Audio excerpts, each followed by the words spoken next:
ಇವಳಿಗೆ ಬಿಡಿ ಹೆದರಿಕೆ ಇಲ್ಲ. ಹುಡ್ದಾಗಿಂದ ಇದೆಲ್ಲ ನೋಡಿ ನಿಂಗೆ ಹಾವು ಅಂದರೆ ಹೆದರಿಕೆ ಆಗ್ತದಣ್ಣ? ಹೌದು ಮಾರೆ. ಹಾಂ, ಇದು ನಿಂಗೆ ಹೆದರಿಕೆ ಆಗ್ತದಾ? ಹೌದು, ಕೆರೆ ಹಾವಿಗೂ ಹೆದರ್ತೇನೆ. ಹೇ,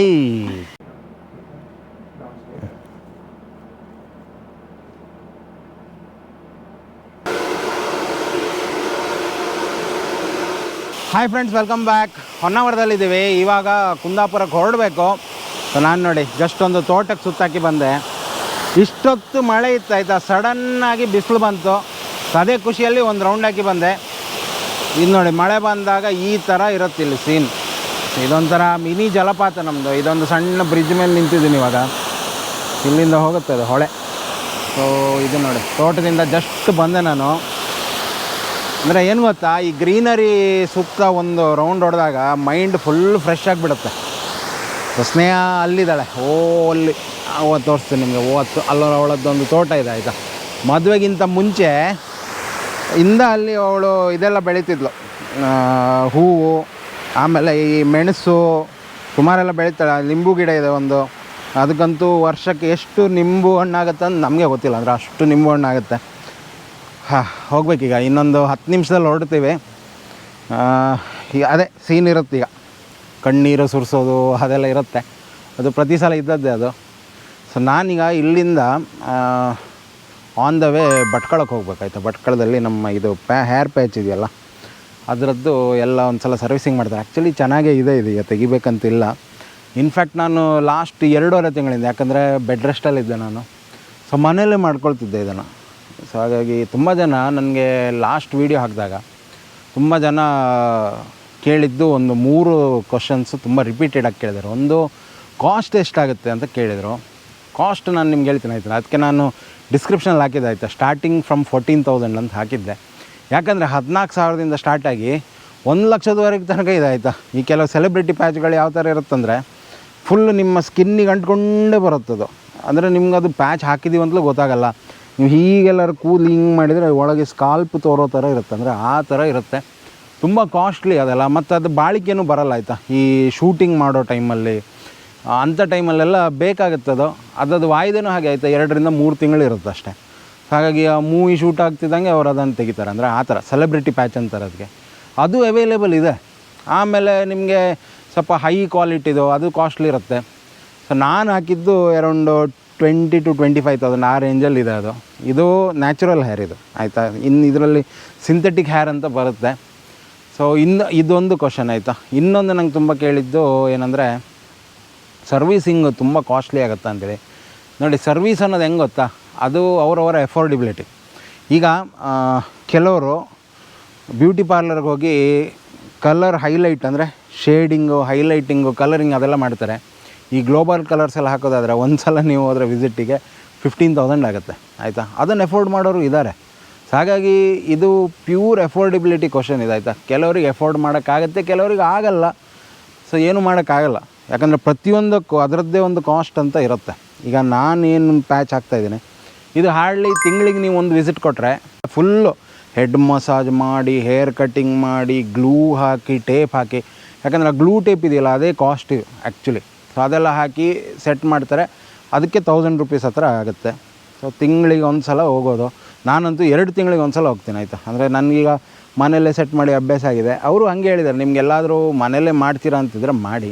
ಆ ಟೇಪ್ ಅಂತೂ ನಿಮಗೆ ಆನ್ಲೈನ್ ಅವೈಲೇಬಲ್ ಇರುತ್ತೆ. ಆ ಟೇಪ್ ಹಾಕೋದು, ಒಂದು ಸಲ ಟೇಪ್ ಹಾಕಿದರೆ ಆರಾಮಾಗಿ 15ರಿಂದ 20 ದಿನ ಬರುತ್ತೆ ಆಯಿತಾ. ಗ್ಲೂ ಹಾಕಿದರೆ ಇನ್ನೊಂದು 10 ದಿನ ಜಾಸ್ತಿ ಬರುತ್ತೆ. ಬಟ್ ನಾನು ಗ್ಲೂ ಪ್ರಿಫರ್ ಮಾಡಲ್ಲ, ಯಾಕಂದರೆ ನಮ್ಮ ಶೆಕೆಗೆ ಆ ಗ್ಲೂ ಏನಾಗುತ್ತೆ ಅಂದರೆ ಮೆಲ್ಟಾಗಿ ಇಲ್ಲಿ ಇಳಿದು ಬರುತ್ತೆ ಕೆಲವು ಸಲ. ಆವಾಗ ಸ್ವಲ್ಪ ಇರಿಟೇಷನ್ ಆಗುತ್ತೆ. ಬಿಟ್ಟರೆ ಅದರ್ವೈಸ್ ಅಷ್ಟು ಎಫೋರ್ಡ್ ಮಾಡ್ಬೋದು. ಈಗ ನಾವು ನಾರ್ಮಲ್ ಕಟ್ಟಿಂಗ್ ಹೋದರೂ 200 ರೂಪಾಯಿ ತಗೊಳ್ತಾರೆ ನಮ್ಮಲ್ಲಿ. ಸ್ವಂತದಲ್ಲಿ ಒಂದು 500 ರೂಪಾಯಿನೋ 1000 ರೂಪಾಯಿ ಸ್ಪೆಂಡ್ ಮಾಡಬೇಕಾಗತ್ತೆ. ಯಾಕೆ ಹೇಳಿ, ಇಂಥದ್ದಕ್ಕೆಲ್ಲ ನಾವು ಮೊದಲೇ ಮೆಂಟಲಿ ಪ್ರಿಪೇರ್ ಆಗಿರಬೇಕು.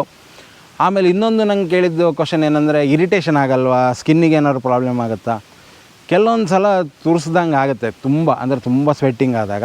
ಆವಾಗೇನೆಂದರೆ ಸರಿ ನೀರು ಹಾಕಿ ಸ್ನಾನ ಮಾಡಿ, ಯಾಕಂದರೆ ಇದು ಹಾಕ್ಕೊಂಡೇ ಸ್ನಾನ ಮಾಡೋದು, ಹಾಕಿ ಚೆನ್ನಾಗಿ ಒಂದು ಸಲ ನೀವು ಅದನ್ನು ಡ್ರೈ ಮಾಡಿಕೊಂಡ್ರೆ ಆ ತುರ್ಕೆ ಎಲ್ಲ ಹೊರಟೋಗ್ಬಿಡುತ್ತೆ. ಯಾಕಂದರೆ ಒಳಗಡೆಯಿಂದ ಏನಂದರೆ ನೆಟ್ಟಿದೆ ಇದಾಯಿತಾ. ಸೊ ನಿಮ್ಮ ಸ್ವೆಟ್ಟೆಲ್ಲ ಒಳಗೆ ಟ್ರ್ಯಾಪ್ ಆಗೋಲ್ಲ, ಆರಾಮಾಗಿ ಹೊರಗೆ ಬರುತ್ತೆ. ಆಮೇಲೆ ಇನ್ನೊಂದು ನನಗೆ ತುಂಬ ಕಾಮೆಂಟ್ ಬಂದಿದ್ದಂದರೆ, ನ್ಯಾಚುರಲಿಟಿ ಮೇಂಟೈನ್ ಮಾಡಬೇಕು, ಇದೆಲ್ಲ ನ್ಯಾಚುರಲ್ ಅಲ್ಲ ಅಂಥವ್ರಿಗೆ ನಾನು ಹೇಳೋದು ಒಂದೇ ಆಯಿತಾ. ಇದು ಅವರವರ ಪರ್ಸ್ನಲ್ ವಿಷಯ. ಅದು ಕೆಲವರಿಗೆ ಇಷ್ಟ ಆಗುತ್ತೆ, ಕೆಲವ್ರಿಗೆ ಇಷ್ಟ ಆಗಲ್ಲ. ನಾನು ಅದಕ್ಕೆ ಅಪೋಸು ಮಾಡಲ್ಲ, ಅದಕ್ಕೆ ಫಾರು ಇಲ್ಲ ನಾನು ಆಯಿತಾ. ನನಗೆ ಇದು ಹಾಕಿದಂತ ತುಂಬ ಖುಷಿ ಆಗ್ತಾಯಿದೆ. ಯಾಕಂದರೆ ಒಂಥರ ಚೆನ್ನಾಗಿ ಲುಕ್ ಬಂದಾಗ ಆಟೋಮೆಟಿಕ್ಲಿ ಒಳಗಿಂದ ಕಾನ್ಫಿಡೆನ್ಸ್ ಬೂಸ್ಟ್ ಆಗುತ್ತೆ. ಸೊ ಅವ್ರವ್ರಿಗೆ ಬಿಟ್ಟಿದ್ದದು, ನಾನು ಏನು ಹೇಳೋಕ್ಕಾಗಲ್ಲ. ಈಗ ನೀವು ಥಿಂಕ್ ಮಾಡಿ, ನ್ಯಾಚುರಲ್ ಆಗಿರಬೇಕು ಅನ್ನೋರಿಗೆ ನನ್ನೊಂದು ತುಂಬ ಚಿಕ್ಕ ಕ್ವಶನ್ ಆಯಿತಾ. ಎಲ್ಲಾದರೂ ನಿಮ್ಮ ಕಣ್ಣಿಗೆ ಏನಾದ್ರು ಪ್ರಾಬ್ಲಮ್ ಆಗಿ ಕನ್ನಡಕ ಹಾಕೋ ಪರಿಸ್ಥಿತಿ ಬಂದರೆ ನೀವು ಹಾಕ್ತೀರಾ ಇಲ್ವಾ? ಯಾಕಂದರೆ ಅದು ಒಂದು ಏಡ್ ಅಲ್ವಾ, ಎಕ್ಸ್ಟರ್ನಲ್ ಏಡ್ ಅದು. ದೇವರು ನ್ಯಾಚುರಲ್ಲಾಗಿ ಕನ್ನಡಕ ಹಾಕಿ ಹುಟ್ಟಿಸಲ್ಲ ನಮ್ಮನ್ನು ಅಲ್ವಾ. ಸೊ ಕಣ್ಣಿಗೆ ಪ್ರಾಬ್ಲಮ್ ಆಗಿ ನೀವು ಹಾಕ್ತೀರಾ ಇಲ್ವಾ? ಹಾಕ್ತೀರಾ ಅಂತಿದ್ರೆ ನ್ಯಾಚುರಲಿಟಿ ಹೋಯ್ತು. ಯಾಕಂದರೆ ನ್ಯಾಚುರಲ್ಲಾಗಿ ಯಾರಿಗೂ ಕನ್ನಡಕ ಇರಲ್ಲ. ಸೊ ಆ ಥರ ಇದು ಆಯಿತಾ. ಅಂದರೆ ಒಂದು ಎಕ್ಸ್ಟರ್ನಲ್ ಏಡ್. ನಮ್ಗೆ ಚೆನ್ನಾಗಿ ತೋರಬೇಕು, ಏನಾದ್ರು ಮಾಡಬೇಕು. ಈಗ ನಿಮ್ಮ ಕಣ್ಣು ಸರಿಯಾಗಿ ತೋರ್ಬೇಕಂದ್ರೆ ನೀವು ಕನ್ನಡಕ ಹಾಕಲೇಬೇಕು. ಕಿವಿಗೆ ಏನಾದ್ರು ಹಿಯರಿಂಗ್ ಪ್ರಾಬ್ಲಮ್ ಅಂತ ಹಿಯರಿಂಗ್ ಏಡ್ ಹಾಕಬೇಕು.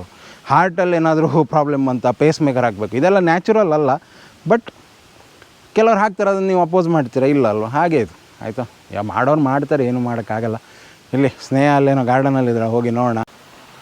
ಹಾಂ, ಮಳೆಗಾಲದಲ್ಲಿ ಇಲ್ಲಿ ಬರೋದಂದರೆ ಕಣ್ಣು ಆ ಲೆವೆಲಿಗೆ ಶಾರ್ಪಾಗಿ ನೆಲದ ಮೇಲೇ ಇರ್ಬೇಕು. ಯಾಕಂದರೆ ಈ ಸರೀಸೃಪಗಳೆಲ್ಲ ಓಡಾಡ್ತಿರ್ತವೆ. ಇವಳಿಗೆ ಬಿಡಿ ಹೆದರಿಕೆ ಇಲ್ಲ. ಹುರಿದಾಗಿಂದ ಇದೆಲ್ಲ ನೋಡಿ ನೋಡಿ ನಿಂಗೆ ಹಾವಂದರೆ ಹೆದರಿಕೆ ಆಗ್ತದನಾ? ಹೌದು ಮಾರೆ. ಹಾಂ, ಇದು ಹಿಂಗೆ ಹೆದರಿಕೆ ಆಗ್ತದಾ? ಹೌದು, ಕೆರೆ ಅವಿಗೂ ಹೆದರ್ತೇನೆ. ಹೇ, ನಾನು ಬಿಲ್ಡಪ್ ಕೊಟ್ಟದ್ದೇ ಬಂತೆ ವಿಡಿಯೋದಲ್ಲಿ. ಇವಳಿಗೆ ಅಭ್ಯಾಸ ಆಗಿದೆ ಅಂತ. ಅದು ನನ್ನ ನೋಡಿ ಅದ್ರ ಹೆದ್ರು ಹೋಗುತ್ತಾ ನಾನು ಕೂಗಿದ ಪೆಟ್ಟಿಗೆ, ಅದನ್ನ ನೋಡಿ ನಾನು ಕೂಗಿ ಹೆದರ್ಕೊಂಡು ಓಡ್ ಬರ್ತೀನಿ ಎಂತ ಅಂತ ನಂಗೆ ಇದುವರೆಗೂ ಗೊತ್ತಿಲ್ಲ. ಅದೆಂತ ಕೈಯಲ್ಲಿ? ಇದು ಜೀರಿಗೆ ಮೆಣಸು. ಓ, ಇಲ್ಲಿ ಈ ಒಂದು ಗಿಡಕ್ಕೆ ಇಷ್ಟು ಸಿಕ್ತು. ಎರಡು ಸಲ ಚಟ್ನಿ ಮಾಡ್ಬೋದು ಅದರಲ್ಲಿ. ಹಾ, ನಾನು ಸ್ವಲ್ಪ ಒಣಗಿಸಿ ಅದನ್ನ ನಮ್ಮ ರೇರ್ ಪೇಟೆಯಲ್ಲಿ ಅವೈಲೇಬಲ್ ಇದೆ. ಹೇಳ್ಬೇಕು ಅಂತ ಇದ್ದೆ. ಇದು ಹಸಿ ಮೆಣಸು ಆಯ್ತಾ, ಹಸಿ ಆಗಿದೆ. ನಮ್ಮ ರೇರ್ ಪೇಟೆಯಲ್ಲಿ ಒಣಗಿರೋ ಜೀರಿಗೆ ಮೆಣಸು ಸಿಗತ್ತೆ. ತುಂಬಾನೇ ಅಂದ್ರೆ ಜೀವಕ್ಕೆ ಅದು ತಂಪು, ಅಸಿಡಿಟಿ ಆಗಲ್ಲ. ನಿಮ್ಗೆ ಬಾಯಿಗೆ ಖಾರ ಅನ್ಸುತ್ತೆ, ಬಟ್ ಖಾರ ಸಿಕ್ಕಾಪಟ್ಟೆ ಮಾತ್ರ. ಬಟ್ ಅದೇ ತಿಂದ್ರೆ ಅಸಿಡಿಟಿ ಆಗಲ್ಲ. ಈಗ ನಾವು ನಾರ್ಮಲ್ ಆಗಿ ಮಾರ್ಕೆಟ್ ಅಲ್ಲಿ ಸಿಗೋ ಹಸಿ ಮೆಣಸನ್ನ ತಿಂದ್ರೆ ಅಸಿಡಿಟಿ ಆಗುತ್ತೆ ಜಾಸ್ತಿ ತಿಂದ್ರೆ. ಸೊ ಡಾಕ್ಟರ್ ಕೂಡ ಹೇಳ್ತಾರೆ ನೀವು ಜೀರಿಗೆ ಮೆಣಸು ತಿನ್ನಿ ಅಂತ. ಹೌದೌದು. ಹಾಗೆ ಇದು ಡ್ರೈ ಆಗಿರೋ ಜೀರಿಗೆ ಮೆಣಸು ನಮಗೆ ನಮ್ಮ ರೇರ್ ಪೇಟೆಯಲ್ಲಿ ಸಿಗತ್ತೆ. ಅದರ ಲಿಂಕ್ ಕೂಡ ನಾನು ಹಾಕಿರ್ತೇನೆ. ಹಾಗೆ ಇನ್ನೊಂದು, ನಮ್ಮ ಮನೆಯಲ್ಲಿ ನಿಮ್ಗೆ ಮುಂಚಿಂದಾನೇ ಗೊತ್ತಿದೆ ಲಿಂಬೆಹಣ್ಣು ತುಂಬಾನೇ ಆಗತ್ತೆ ಅಂತ. ಈ ವರ್ಷನೂ ಕೂಡ ತುಂಬಾ ಆಗಿದೆ. ತುಂಬಾನಾ? ಅಯ್ಯೋ, ಮರದ ಮೇಲೆ ಒಂದು ಹಣ್ಣಾಗಿದೆ ನೋಡಿ ಇರುತ್ತೆ. ತುಂಬಾ ಅಲ್ಲ, ತೋರಿಸ್ತೇನೆ. ಇದು ಇಡೀ ಊರಿಗೆ ಇಲ್ಲಿ ನೋಡಿ, ಇಲ್ಲಿ ನೋಡಿ, 1 2 3 4 5 ಇದು ಒಂದೇ ಒಂದು ಕೊಂಬೆಯಲ್ಲಿ ಇಷ್ಟ ಆಗಿದೆ. ಇಲ್ಲಿ ನೋಡಿ. ಹಾ, ನೋಡಿ ಎಲ್ಲ ಕಡೆ ಆಗಿದೆ ಅದು. ಅಲ್ಲ ಹಣ್ಣಾಗಿರೋ ತೆಗಿತಿದ್ದೀನಿ ಅಂತ. ತೆಗಿ. ಹೌದು, ಅಲ್ಲೊಂದಿದೆ. ಎಲ್ಲ ಒಂದೇ ಕೈಯಲ್ಲಿ ತೆಗಿಬೇಕೀಗ. ಅದು ಕೆಳಗೆ ಇಟ್ಕೊಳ. ಏ ದೇವ, ನಾನು ಹಿಡಿಯಲ್ಲ ಅದು. ಎಲ್ಲಿ ನಾನು ಕ್ಯಾಮ್ರಾನು ಹಿಡಬೇಕು, ಅದು ಹಿಡಿಬೇಕಾಗಲ್ಲ ನನಗೆ. ಎಲ್ಲ ನನ್ನ ಕೈಲಿ ಕೊಟ್ಬಿಡೋದು ಲಾಸ್ಟಿಗೆ. ಹಾಗಿದ್ರೆ ಇದು ಕ್ಯಾಚ್ ಹಿಡಿಬೇಕಾ? ಕ್ಯಾಚ್ ಗೀಚೆಲ್ಲ ಇಲ್ಲ, ನಾನು ಇದು ತೋರಿಸ್ತಾ ಇದ್ದೀನಿ. ಇಲ್ಲಿ ನೋಡಿ, ಇಲ್ಲೊಂದಿದೆ. ತುಂಬ ಆಗಿದೆ ರೀ. ತುಂಬ ಅಂದರೆ ಲೆಕ್ಕ ಮಾಡೋಕ್ಕಾಗಲ್ಲ. ಇಲ್ಲಿ ನೋಡಿ, ಈ ಕಡೆ ನೋಡಿ, ಅಷ್ಟು ಬಿತ್ತು. ನಮ್ಮ ರೇರ್ ಪೇಟೆಯಲ್ಲಿ ಸೀಡ್ಲೆಸ್ ಲೆಮನ್ ಪ್ಲಾಂಟ್ ಹಾಕಿದ್ದೇವೆ. ಅದು ಕೂಡ ಆಗಿದೆ ರೀತು ಈ ಸಲ. ಆಗಿದೆಯಾ? ಅದು 2 ವರ್ಷದ ಹಿಂದೆ ನಾವು ತಂದು ನೆಟ್ಟಿರೋ ಗಿಡ ಈಗ ತುಂಬಾ ಆಗಿದೆ. ಅದನ್ನು ನೀವು ಆ್ಯಕ್ಚುಲಿ ಪಾಟಲ್ಲೂ ನೆಡ್ಬೋದು. ಪಾಟಲ್ಲಿ ಹಾಕಿ ಟೆರೆಸಲ್ಲಿ ಹಾಕ್ತೀರ ಅಂದ್ರೆ ಆಗುತ್ತೆ. ನಾನು ತೆಗೆದು ಮೇಲಿಂದ ಬಿದ್ದಿದ್ದು ಲಿಂಬೆ ಹಣ್ಣು ಕಾಣಿಸ್ತಾ ಇಲ್ಲ. ಎಲ್ಲಿ ಮಾರೀತಿ, ಬಾ. ಹೊರಡುವ, ಲೇಟ್ ಆಗುತ್ತೆ. ಹಾಂ, ಲೇಟ್ ಆಗುತ್ತೆ. ಬಾ ಹೊರಡು. ತೋರಿಸ್ತೀನಿ ಗಿಡ. ಯಾವುದು? ಸೀಡ್ಲೆಸ್. ಹಾಂ, 2 ವರ್ಷದಲ್ಲಿ ಇಷ್ಟು ದೊಡ್ಡದಾಯ್ತು ಅದು. ತುಂಬಾ ಆಗಿದೆ ಲಿಂಬು. ಇಲ್ಲಾಗಿದೆ ನೋಡಿ ಲಿಂಬು. ಇದು ಸೀಡ್ಲೆಸ್. ಇದು ಇಲ್ಲ ತೋರುತ್ತಾ? ಇಲ್ಲಾಗಿದೆ, ಓಲಾಗಿದೆ, ಅಲ್ಲಾಗಿದೆ. ತುಂಬಾ ಆಗಿದೆ ಆ್ಯಕ್ಚುಲಿ. ಎಷ್ಟಾಗಿದೆಯಾ? ಒಬ್ಬ ಆ ಕಡೆ ಎಲ್ಲ ಆಗಿದೆ ತುಂಬ. ಹೌದು, ಕಡಿಮೆ ಅಂದ್ರೆ ಒಂದು 30-40 ಆಗಿದೆ. ಅದೇ ಅಪ್ಪ ಬಂದ ತಕ್ಷಣ ಹೇಳಿದ್ದು, ನೀನ್ ತಂದು ಕೊಟ್ಟಿರೋ ಗಿಡಕ್ಕೂ ಕೂಡ ಆಗಿದೆ ಲಿಂಬು ಅಂತ. ಸೊ ನಿಮ್ಗೆ ಗಿಡ ಬೇಕಿದ್ರೆ ನೋಡಿ, 2 ವರ್ಷದಲ್ಲಿ ಇಷ್ಟು ದೊಡ್ಡಾಗಿ ಇಷ್ಟು ಫಲ ಬರುತ್ತೆ. ಪಾಟಲ್ಲಿ ಹಾಕಿದ್ರೆ ಇಷ್ಟು ಗ್ರೋತ್ ಬರಲ್ಲ. ನೀವು ನೆಲದ ಮೇಲೆ ಹಾಕಿದ್ರೆ, ಇಲ್ಲಿ ನೋಡಿ, ನೆಲದ ಮೇಲೆ ಹಾಕಿದ್ವಲ್ಲ, ಇದು ಸಾಧಾರಣ ನಮ್ಗಿಂತ ದೊಡ್ಡದಾಗಿದೆ. ಈಗ ಒಂದು 7-8 ಫೀಟ್ ತನಕ ಹೋಗಿದೆ. ಬಟ್ ಮೇನ್ ಅಂದ್ರೆ ಬಿಸಿಲು ಬೇಕು ಅದಕ್ಕೆ. ಬಿಸಿಲು ಬೇಕು.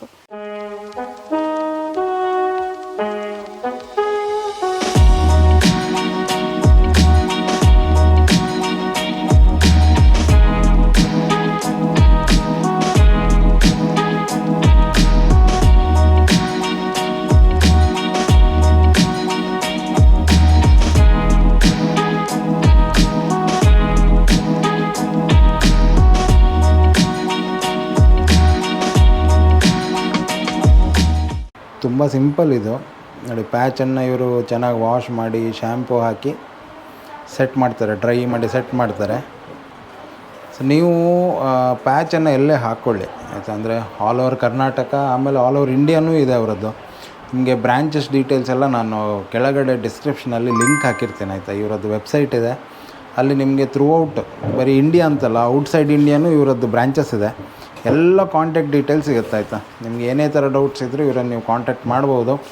ಕನ್ಸಲ್ಟೇಷನ್ ಅಬ್ಸಲ್ಯೂಟ್ಲಿ ಫ್ರೀ, ಅದಕ್ಕೇನು ಚಾರ್ಜಸ್ ಇಲ್ಲ. ನೀವು ಕೇಳ್ಕೊಳ್ಳಿ, ಏನು ಎತ್ತ ಎಲ್ಲ ಕೇಳ್ಕೊಳ್ಳಿ. ನನಗಂತೂ ಈಗ ತುಂಬ ಟೈಮ್ ಆಗಿದೆ ಇದು ಹಾಕಿ, ಇಷ್ಟು ತನಕ ಏನೂ ತೊಂದರೆ ಆಗಿಲ್ಲ. ಸೊ ನೀವು ಯಾವುದೇ ಬ್ರ್ಯಾಂಚನ್ನು ಕಾಂಟ್ಯಾಕ್ಟ್ ಮಾಡಿ. ಮತ್ತು ನೀವು ಒಂದು ಸಲ ಪ್ಯಾಚ್ ಹಾಕ್ಕೊಂಡ್ರೆ ಅಂದರೆ ಆಲ್ ಓವರ್ ಇಂಡಿಯಾ ನೀವು ಎಲ್ಲೇ ಹೋಗ್ಬೋದು ಆಯಿತಾ, ಎಲ್ಲೇ ಹೋಗಿ ಸರ್ವಿಸ್ ಮಾಡ್ಕೊಳ್ಬೋದು. ನೋಡಿ ಈ ಥರ ಟೇಪ್ ಹಾಕ್ತಾರೆ, ಫುಲ್ ರಿಂಗ್ ಬರುತ್ತದು. ಇದು ಟೇಪಲ್ಲೂ ತುಂಬ ಥರ ಟೇಪ್ಸ್ ಇದೆ ಆಯಿತಾ. ರೆಡ್ ಟೇಪ್, ಯೆಲ್ಲೋ ಟೇಪು, ಇದು ಸೂಪರ್ ಟೇಪ್, ಇದು ಇನ್ವಿಸಿಬಲ್, ತುಂಬ ಕಾಸ್ಟ್ಲಿ ಇರುತ್ತಿದು. ಹಾಗಾಗಿ ನಿಮಗೆ ಕಟ್ಟಿಂಗು, ಮಸಾಜು, ಆಮೇಲೆ ಟೇಪ್ ಸರ್ವಿಸ್ಸು, ಇನ್ನೊಂದಿದೆ ಗ್ಲೂ ಸರ್ವಿಸ್ ಅಂತಲೂ ಮಾಡ್ತಾರೆ. ಅದು ನಾರ್ಮಲಿ ನಿಮಗೆ ಆ ಕಡೆ ಬೆಂಗಳೂರು ಸೈಡೆಲ್ಲ ಚೆನ್ನಾಗಿ ವರ್ಕ್ ಆಗುತ್ತೆ. ಯಾಕಂದ್ರೆ ನೀವು ಗ್ಲೂ ಹಾಕಿದರೆ ತುಂಬ ಟೈಮ್ ಬರುತ್ತದು, ಒಂದು 30-40 ಡೇಸ್ ತನಕ ಏನೂ ಆಗೋಲ್ಲ. ಇದೇನಾಗುತ್ತೆ ಅಂದರೆ ನಮ್ಮ ಕಡೆ ಸ್ವಲ್ಪ ಕರಾವಳಿ ಸೈಡ್ ಅಲ್ವಾ, ಸ್ವಲ್ಪ ಇದಿರುತ್ತೆ, ಹ್ಯುಮಿಡಿಟಿ ಜಾಸ್ತಿ ಇರುತ್ತೆ, ಸ್ವೆಟ್ಟಿಂಗ್ ಜಾಸ್ತಿ ಇರುತ್ತೆ. ಸೊ ಗ್ಲೂ ಹಾಕಿದಾಗ ಸ್ವಲ್ಪ ಅದು ನಮ್ಮ ಹೀಟಿಗೆ, ಬಾಡಿ ಹೀಟಿಗೆ ಮತ್ತು ಇಲ್ಲಿನ ಟೆಂಪ್ರೇಚರಿಗೆ ಮೆಲ್ಟ್ ಆಗಿ ಹಣೆ ಮೇಲೆಲ್ಲ ಸ್ವಲ್ಪ ಇಳಿದು ಬರೋದು, ಅದು ನಂಗೆ ಫಸ್ಟ್ ಟೈಮ್ ಹಾಕಿದಾಗ ಆ ಥರ ಫೀಲ್ ಆಯಿತು.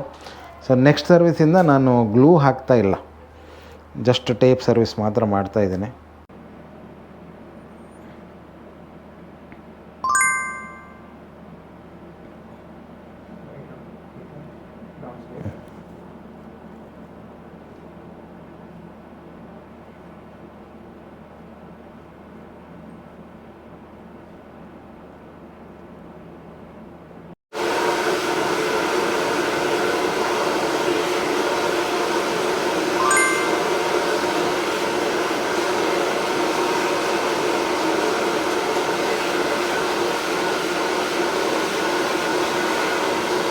ನೋಡಿ ಒಂದು 40-45 ಮಿನಿಟ್ಸ್ ಒಳಗೆ ಸೆಟ್ಟಿಂಗ್ ಆಯಿತು.